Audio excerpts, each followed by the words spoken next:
everybody could announce their presences for the record. Khalil Clinton, Sean Applehoff, Catherine Hogan, Stuart Hendricks.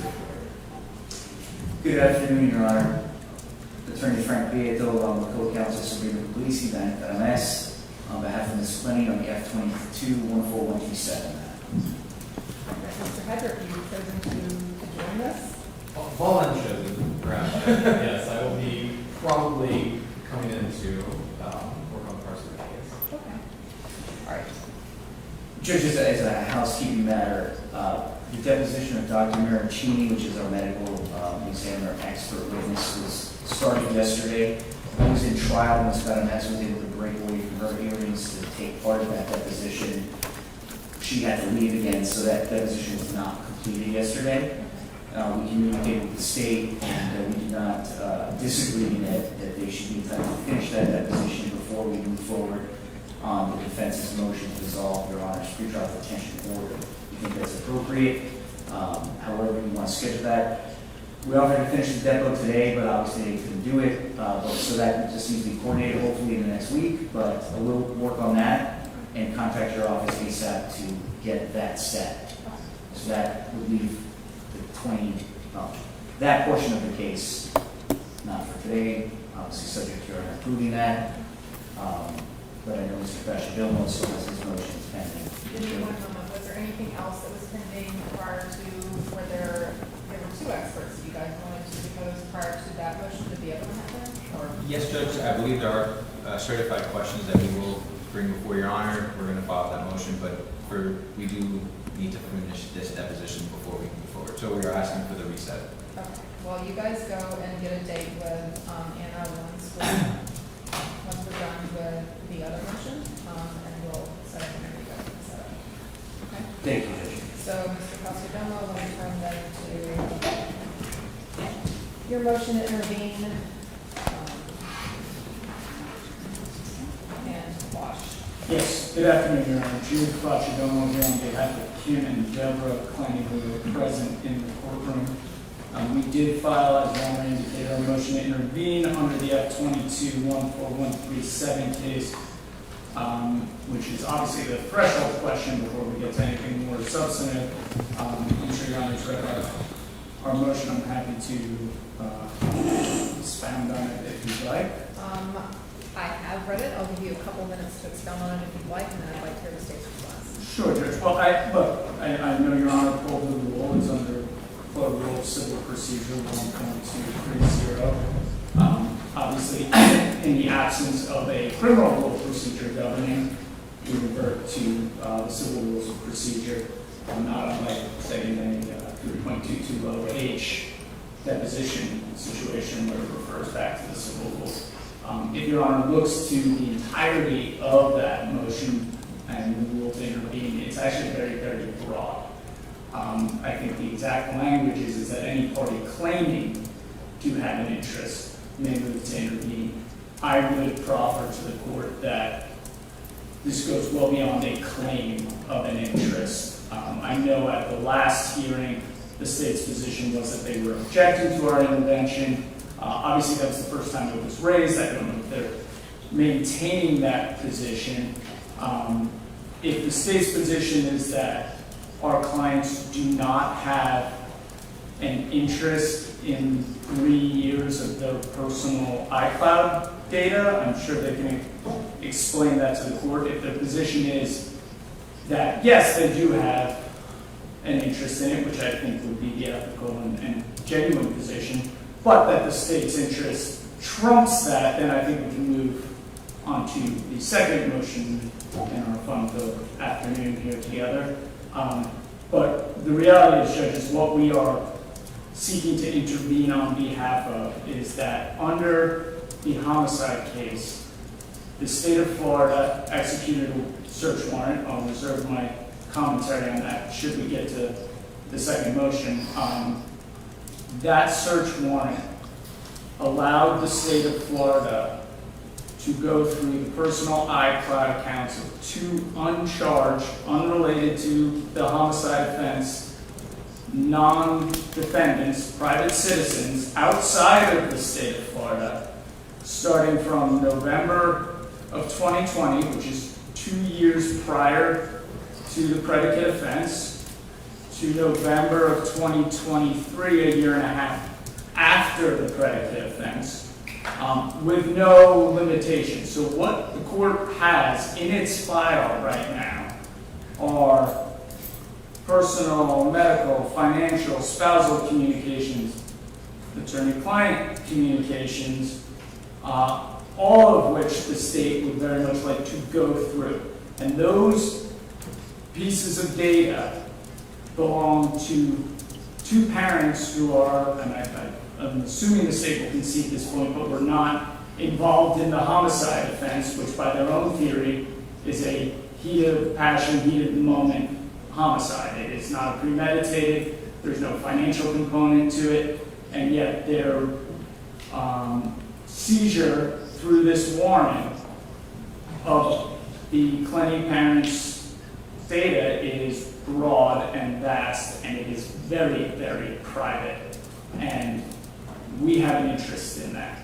And based on that, we are moving to intervene so that we can address the warrant itself, which is the substance of our second motion, because that warrant, in our opinion, never should have even been applied for. Question to you. Yes, ma'am. Do you think that it's a two-pronged test before I allow you to intervene, not only that you have an interest in this, but that the state's interest does not outweigh yours? So, Your Or do you Honors, think it's just that they have an interest in it, and then you move to the substantive motion itself? that's our position, Judge, but it is Your Honor's discretion under the rule for intervention. You can decide if there is an interest.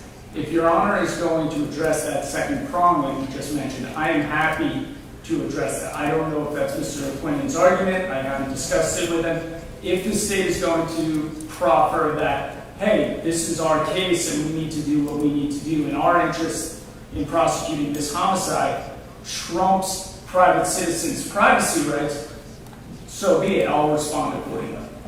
But what I'm saying is that you would, I couldn't tell what you were saying, whether or not you thought that that was a two-pronged test for the intervention itself, or that you were saying that the only test for whether or not you're allowed to intervene is whether or not they have an interest. So Because I think disagree. we're allowed to intervene, and then Your Honor can address that after we've intervened into it. If you look to the rule itself, it's incredibly brief and direct, and it discusses any party claiming an interest. Now, that interest, I think what Your Honor is referring to is the portion of the rule that discusses whether our interest is subordinate, right? So the court can allow us to intervene, and then when dealing with the substantive issue, make that determination as to whether our interest is subordinate. I think that goes more to the crux of the motion to quash the warrant, because Your Honor is going to be asked to determine if this warrant is so overly broad and invasive that it trumps the state's interest in what it is looking for in this iCloud data so as to continue to prosecute this claim. Your Honor, crystallize my argument. The rule, the plain language of the rule governs, the rule provides, and I'm going to read it. Anyone claiming an interest in any litigation may, permissive, at any time be permitted to assert a right by intervention. But the intervention shall, meaning not permissive, be in subordination to and in recognition of the propriety of the main proceeding, unless otherwise ordered by the court in its discretion, which ultimately gives the court discretion. But before we even cross that bridge, there has to be immediate recognition that the rights of the intervener are subservient to the state. I would generally not object to the intervention of a third party who has property interest rights, as to, for example, a firearm, right? A innocent person had their firearm stolen, and then used in a homicide. Once the homicide litigation is closed, then that person can intervene in their property. Generally, that will be done through agreement. This litigation is ongoing. At the end of the litigation, the defense can intervene and seek to obtain that evidence. But notwithstanding that, that evidence is also not theirs. We have an expectation of privacy in that information, but that was Apple's records. The Excel spreadsheets with messages were not made by Mr. and Ms. Clenney. They were made by Apple. The list, the business record certification, the inventory, or whatever materials they're in, were all made made by Apple. So again, I don't disagree that they have expectation of privacy and would have standing, for example, to challenge a motion to suppress where they are charging defendants, but the material is not theirs, it is Apple's. It would be not unlike a cell phone where there's a forensic extraction. They can get the phone, the data itself is part of the evidence of the case. Maybe there's an appeal, maybe there's a retrial, et cetera. So for those reasons, I don't think they should be granted interest. So you agree that they have at least a privacy interest, but not a property interest, and you believe that that privacy interest is subservient to the ongoing case? Yes. I mean, 3 sentences, absolutely. So, Judge, I rarely as this happens, but I happen to agree that the plain language of the rule does govern there. So the first part of the rule discusses intervening. I think we're getting ahead of ourselves when we're making a determination as to what the subordinate interest is, because that is the subject of the second motion. Once we intervene, we can make our argument to the court as to what the interest of Mr. and Mrs. Clenney is, and the court then weighs that against the state's interest. And that's particularly important, Judge, because I know Your Honor did read our motion, but the warrant application is incredibly vague as to what it is they are looking for in this wide berth of data and how it helps them prosecute a homicide from 2 years prior to when they started looking through this iCloud data. I also think, and with respect to the state, that's a very disingenuous position to take, that Kim and Deborah's private data belongs to Apple. The state of Florida has a robust constitutional privacy interest, and to hide behind the fact that there's a company that acts as a conduit to their data and say that this data belongs to Apple is an end run around their privacy interest. I don't think we're there yet. I'll be happy to go further into those arguments, but it sounds like we are all in agreement that they have an interest. I think we need to move now to the substance of the warrant itself so the court can weigh whether that interest is in fact subordinate or not. You last one. Yes, Judge. The business record certification is not from Kim and Deborah Clenney, it's from Apple Incorporated.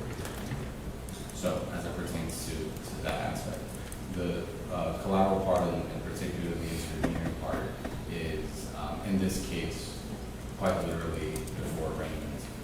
Mr. Prius has filed a motion to essentially close discovery. Anything that would be subject to a public record should not be disclosed as a public record. And then Judge Usano denied that motion. The Miami Herald had to intervene in that litigation.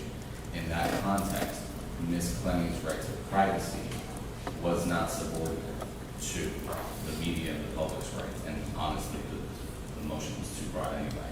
But the point is that they failed to have even pled that the state's interest in evidence in the prosecution of a homicide is somehow less than their right to the privacy, or to the evidence. So, Your Honor, in response briefly, it is when you have 2 private citizens not charged with a crime. This is the only avenue of relief that Kim and Deborah Clenney had. So for the state to stand here and suggest that, I didn't understand the argument about the motion prior to arraignment.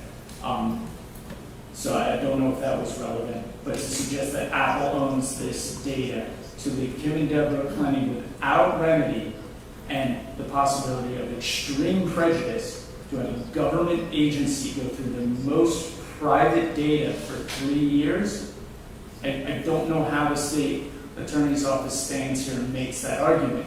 I would suggest we go forward on the substance of it so they can advise the court why this is so important and what they're looking for. There are so many times that the police do seize cell phones of witnesses or victims or people who are not the defendants in a criminal case, and because they believe that it has evidence, I mean, it's time warrants for them often, where they then get the contents of those phones as cell phone dumps, and they're used in criminal cases, and then the phones themselves are given back. I certainly understand the argument but it's not as if this is a novel, something novel that happens. It happens all the time. All the time. This is the first time that anybody's actually been in front of me and made this request where the owner of the cell phone is asking for that information to not be used or to be quashed instead of the state being allowed to proceed with this investigation based on the evidence that was seized during the warrant. I read this rule as saying that this is a two-pronged test before we even get to the substance of the motion, that I make a decision as to whether or not you're allowed to intervene. I don't see that, I mean, I could let you intervene, I guess, as, allows me the may, but given what I know already about this case and about the communication between particularly Mrs. Clenney and her daughter at the time of the homicide, the nature of the relationship before the homicide, the nature of everything that happened after the homicide, and having read through the warrant as to why it is the state was requesting this information, I'm going to deny the defendant's request. Your Honor, may I respond briefly? Absolutely. Because I understand that Your Honor has ruled on the position of the Clenneys as subordinate. I now need to address that, if nothing else, for purposes of the record. So, what we have here is a warrant that asks for iCloud data. Let's be clear about what iCloud data is. And I think we all know, everybody with a cell phone in their pocket has private information on that phone. Let's talk about that private information. We are talking about medical records, confidential. We're talking about financial records, confidential. We're talking about spousal communications, confidential. Photographs, potentially confidential.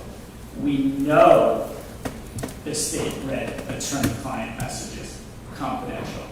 The warrant itself, and I would encourage the court to review it again because it does not speak to anything that could be related to the homicide. And playing devil's advocate, Judge, Your Honor's position regarding the calls between Courtney Clenney and Deborah Clenney. Okay, why is this warrant not narrowly tailored?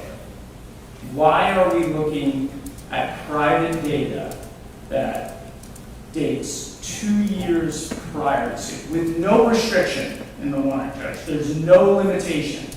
In fact, I'll read into the record what it is asking for exactly, Your Honor, because it is a little frightening that a government agency in the Miami-Dade State Attorney's Office believes that simply because you are related to somebody charged with a crime, that you are allowed all stored electronic communications or files dating 2 years prior to that crime to a year and a half subsequent to that crime.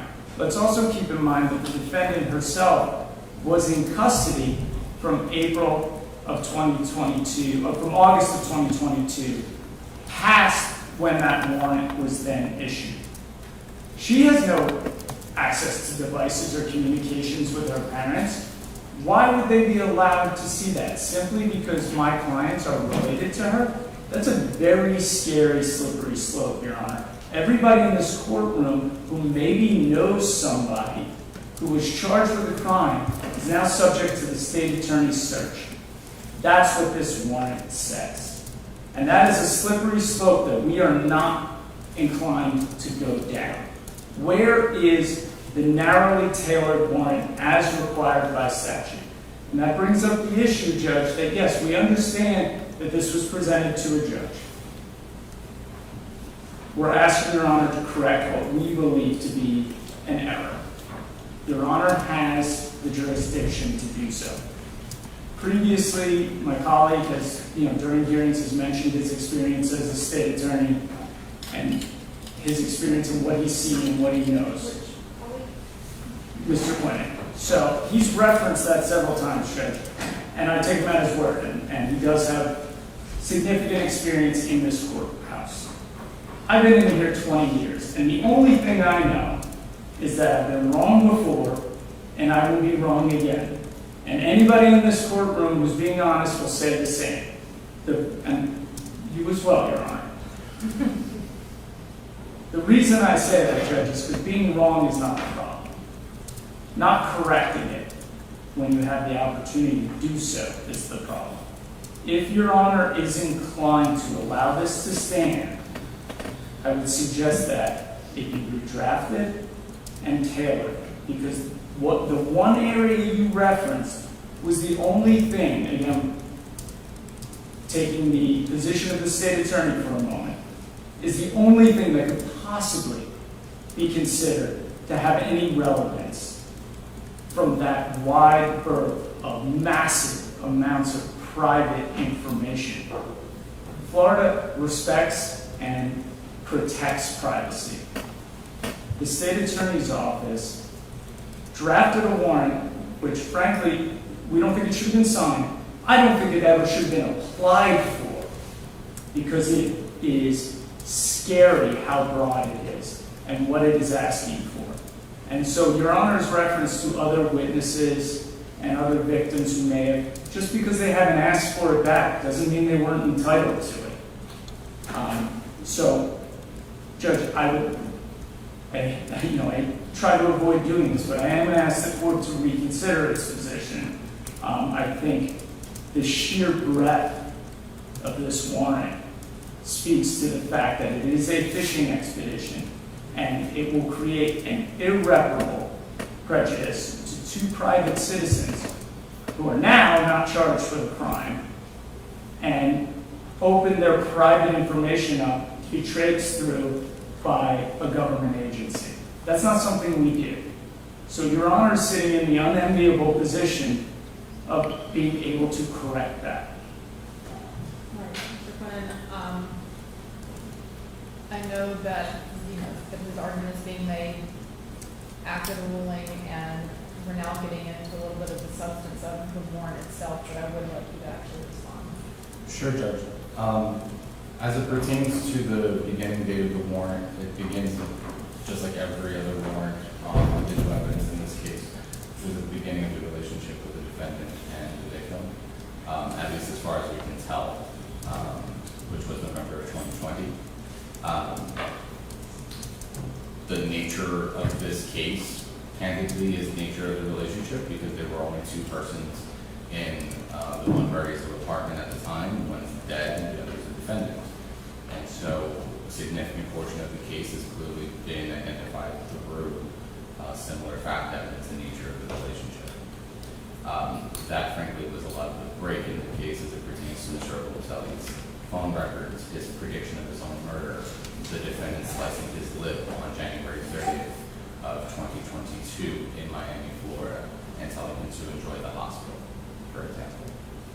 Given that significant digital evidence in that case and surreptitious recordings taken by the victim, there was significant interest in the defendant's communications, including the communications with her mother, which the state contends were indications by her mother to the defendant who would claim self-defense that did not exist. That is our proposition, that is our position. If Ms. Clenney testifies, that Ms. Deborah Clenney testifies, we will cross-examine her in that respect, because candidly, on the night of the homicide, she did not tell police that Ms. Courtney Clenney was defending herself. So in that respect, we have an interest in Ms. Deborah Clenney's communications with the defendant. We did not get those communications. We could not get into Ms. Courtney Clenney's phone, at least originally. Ms. Deborah Clenney's phone was in Texas, and this honestly presented an opportunity for doing a warrant, might as well do all of them. In finding out, right, an element of a search warrant is evidence of a crime presently exists at the place to be searched. We subpoenaed Apple to find out whether, is there an iCloud backup?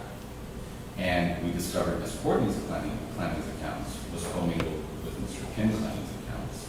The phone numbers are all intertwined. If necessary, I got to open the subpoena response to essentially outline how each of those accounts were intertwined. And active access was being done to Courtney Clenney's account in December of 2022. I don't know who's accessing it. I don't know how they are accessing it. And frankly, I need to know, especially since Mr. Kim Clenney commingled his account with that person. which also requires me to get all of the backups in that intervening period to find out whether anything had been changed or not. So that outlines probable cause, which I think is the second or third last paragraph of the affidavit with the warrant. That actually, let me pull up Mr. Facicamo's response because it is deceptively quoted in his motion. And I want to make sure I censor it properly.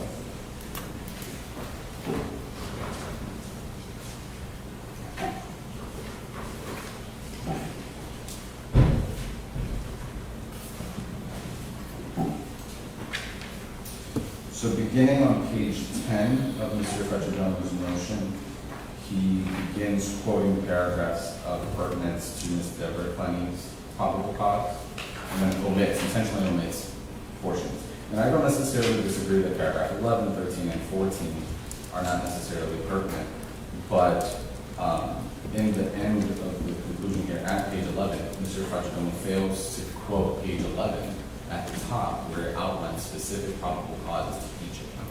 It says CTC, there's probable cause to search CTC 496 at may be cause. There's probable cause to search DED 007, etc. And that's in the affidavit for search warrant.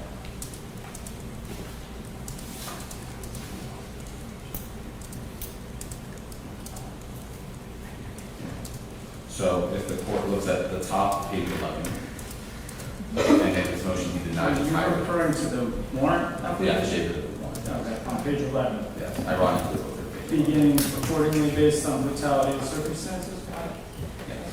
It outlines specific, well, I was discussing both, Judge, but it outlines specific probable cause to each of the accounts.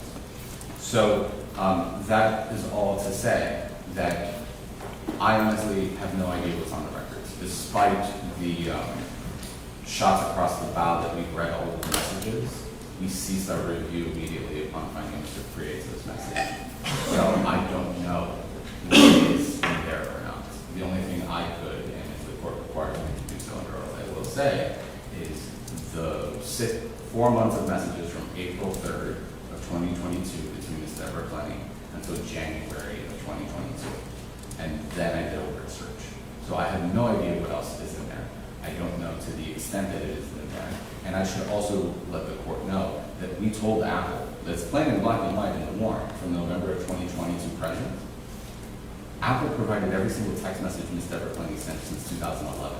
We didn't ask for that. Apple just exports the iCloud returns. So even if we had said from April 1st to April 3rd, Apple was going to provide us everything anyway. So I don't control that. And the bottom line is that it is evidence in this case, the communications that existed between the defendant and her mother who gave an interview to TMZ claiming that she was told all of these attacks that occurred and that not in those messages are all pertinent substantive evidence in terms of the nature of the relationship and impeachment evidence if they were to testify. Your Honor, with regard to the paragraph that Mr. Quinn is relying on, it's self-conclusory. You know, it seems to be the state's design, and we take issue with how the warrant was drafted, and frankly, we don't find it I think it's intentionally misleading. And it's also curious why a pending case in front of Your Honor on a non-exigent warrant was not brought to Your Honor with knowledge of this case, but notwithstanding. I actually don't think that's typically done. It's typically taken to the on-duty judge so that the person who's actually overseeing the case is not issuing the case. So, Your Honor, the state offers up conclusions as to why it believes it has probable cause without any detail, based on the totality of the circumstance. Probable cause similarly exists for KDC 50 and KDC 50 at Austin because K. Clenney utilized his own accounts with those of the defendant in an email belonging to the defendant as verification of an email for his own. Okay. What evidence of a crime is there? The state's desire to investigate their case does not trump a private citizen's privacy interest unless they can pinpoint specifically something that establishes probable cause that there will be evidence of a crime or evidence of a future crime. None of that exists in the warrant. This is the definition of a fishing expedition, and it is designed to go directly at the parents of Ms. Courtney Clenney. The question for the state is, did they do the same for the victims? Did they do the same for the victims' family members? Because what they are suggesting here, and through this warrant, are telling this court that if you are related to somebody charged with a crime and possibly had communications with them, you are now subject to their invasion, and your privacy interest is no longer paramount to their interest. It is a typical and seemingly theme of this case, that we can do what we want to do, and we're going to do it with or without probable cause. What they say in here, and this paragraph that has no relevance to anything, and makes no reference to anything of worth, cannot be relied upon to say that two private citizens outside the state of Florida as well, Your Honor, should now have all of their personal private information searched. That is a terrifying prospect. First, my co-counsel here, brought something to my attention too. I meant to also say with regard to financial records, if the court recalls at the Arthur hearing, we contended that the defendant intentionally moved funds to possibly prepare for a flight, which he did flee the jurisdiction, albeit to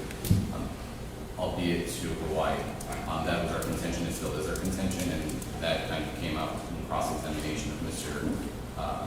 Clenney when issues about commingled funds came up and so on and so forth. That's one. Number two, the distinction between going after Mr. Obumseli's family's records and Ms. Clenney's family's records is that Mr. Obumseli's mom wasn't on the phone with him when he was killed. The defendant's mother was. Mr. Obumseli's mother didn't text him saying it is 20 minutes after not knowing what happened. It is very important, even though you were defending yourself. I've got a question for you, and I have no idea what the answer to this is, honestly. I agree that there are possibly lots of different things on these phones that could be relevant to your case. So I don't think that it's a pure fishing expedition.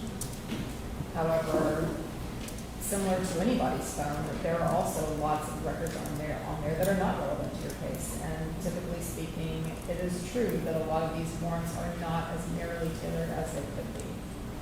What power do I have as a judge now to somehow protect some of the more private data that is not relevant to this case, which would be things like medical records or other private communications from the Clenney parents, or quite frankly, in any case, because again, this case is not special in that way. I don't know what power I have after this warrant has been signed, because a lot of it is relevant. I can see why the time period itself is relevant as well, given the nature of the relationship and what's happening after she's arrested. But clearly there are records on anybody's phone that's going to be so extraneous to this. Absolutely, Judge. My son's passport application that's on my iPhone has nothing to do with anything that, for example, might exist or might not exist. And I don't know if that exists or doesn't exist on any of these iPhones. I'm only using that because I just did that. The bottom line is that for anything that is beyond the scope of admissibility, then frankly, it is not used. The remedy for anything that is beyond the board amendment's scope is exclusion under that, and I can't use it substantively. Notwithstanding that, I appreciate the court's actually raising that topic because it's part of my outline, albeit I never got to its response to the meeting, which is they have standing to intervene and move for a protective order preventing disclosure to the public of those materials. Absolutely. But the state has a right to review that materials because we've outlined probable cause, and which is our threshold, period. There are a ton of things that go towards other records or documents that we both need and is just a natural consequence of doing these searches. For example, even if a forensic examination of my phone, even if only narrowly tailored to the communication between my spouse and I between a week-long period, July 1st and July 7th of 2024, the extraction of that material still produces logs. For example, when my phone was open and closed, whether it was open through biometric just a natural consequence of the forensic extraction. Furthermore, certain aspects of the records, albeit, since I figure there's a stipulation that the records belong to these persons, is the state on occasion has an obligation to prove possession and who controlled it, which honestly, again, is why we had to go for the KDC accounts, because they were commingled not at our direction, but at the direction of whoever controlled those accounts. And I don't know who controlled those accounts. I have to review those records to ascertain who was controlling those accounts and what they were doing, and whether evidence of a crime to the murder exists on those records, or can download it to those records, etc. So, again, as I mentioned, the remedy for them, if they want to preclude the public from finding out personal communications, from finding out financial or medical, is a protective order. And I don't know that I have grounds to object to that. And that would also be a motion to intervene, and I don't know that I have grounds to object to that. As a matter of fact, their privacy interest in that respect would be my interest in the case would be subordinate to their interest. That is the proper aspect of this. But my ability to review those records, ascertain what is and is not evidence in the prosecution of the state of Florida versus Courtney Clenney, is well within my rights as the state of Florida pursuing a search warrant. So, Your Honor, what Mr. Clenney just said there reveals the fundamental issue and the misunderstanding of the state of Florida as to the nature of an individual's right to privacy. It's not about the public. It's about anybody. Private is private. And I think one thing we can all agree on, Miami-Dade State Attorney's Office is a government agency.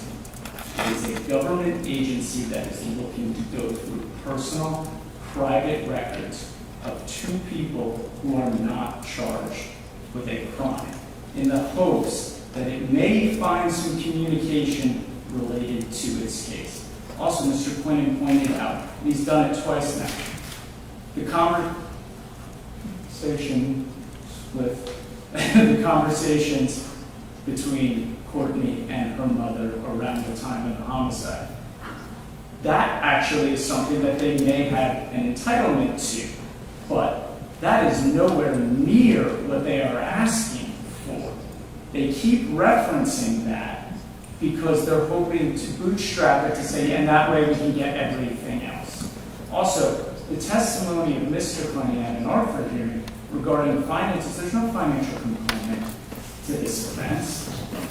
The state just said they think it may be related to risk of flight. All of this is state speculation and is unrelated to the prosecution of a homicide, Judge. Let's remember, we're not dealing with Medicare fraud, we're not dealing with mortgage fraud, we're dealing with a homicide.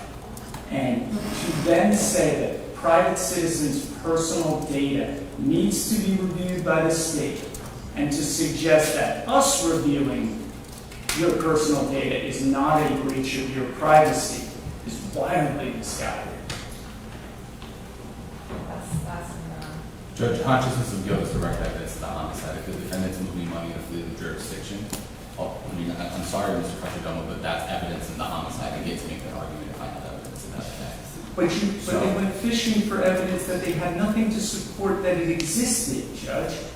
That's the crux of this issue, is Mr. Quinn's speculation as to, I may find this, so let me go get this. There's nothing to support that. The testimony of Mr. Clenney as to whether he could post bond or not does not suggest risk of flight, rather the opposite. Alright, so I'm going to stick with my ruling. I appreciate the request to reconsider it. Hopefully you've laid your record. I don't know what appellate remedies there are here, but I think that we covered all of the arguments for this particular motion unless anybody has Well, anything else to say. with regard to what Your Honor just raised, so what I'm going to ask is the court to stay the release of the hard drives so we can pursue appellate remedies. My understanding is that the court's ruling in this aspect is a final order as to the movements and would be subject to a direct appeal. Okay, so let's do this. Let's go ahead. Can you give me a piece of paper so I can go ahead and order a copy of this transcript? And I don't have a will, paper, Judge, but I can allow. Well, there should be actually. Let me see. I have my. You have it in now. or actually two transcript requests right there. And then what I'll do is I'll attach a copy of the transcript to, just a written motion that I'm, denying this motion and reference the transcript itself. I was going to agree to this day only because my witness that would take custody of it actually is not available to take custody of it. Additionally, we were intending to outline, based on the court's ruling regarding the communication between Ms. Deborah Clenney. Based on the aspects of the privilege ruling, we were essentially going to present to the court a clip of protocol with ASA header and the certain currency. So we were going to ask the court to agree. All right, so I will keep these, I will, stay the release of them, I'm ordering a copy of this transcript, it will be back in 10 days, and I don't need it sooner than that. I can. No, Judge, I think as long as there's no prejudice, then 10 days is fine. All right, so I'm gonna order it, and I will make sure that everybody has a copy of it when I get it. Thank you, Your And I Honor. will also attach it to the reference on that order. Okay? All right, thank you all. We're gonna go and get to the next hearing date, if you don't mind doing that now. That's it. Thank you. We're off the record, Judge? Yes, and for everybody on the screen, I am going to log off now.